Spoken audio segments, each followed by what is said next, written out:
ये कहानी है एक किसान की जो बहुत ज़्यादा मेहनती था।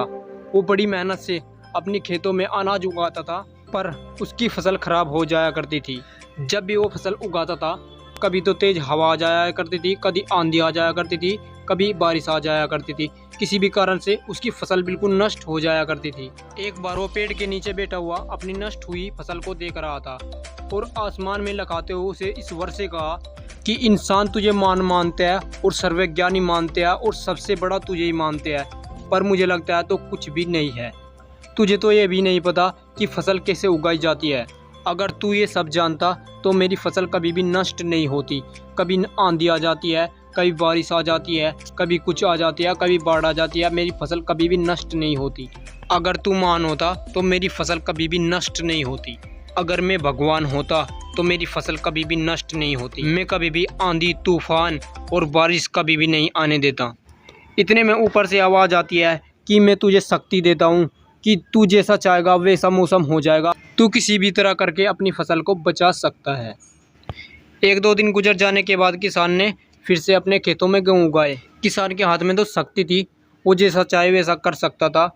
उसने अपने खेतों में आंधी, तूफान, बारिश नहीं आने दी। किसान ने अपने खेतों को नष्ट होने से बचा लिया और उसके खेतों में इतनी ज़बरदस्त खेती हुई जो आज तक उसके खेतों में नहीं हुई थी। और किसान उसे देखकर बहुत ज़्यादा खुश हो रहा था और वो मन ही मन में सोच रहा था कि इस वर्ष से बताऊंगा कि ऐसे होती है खेती।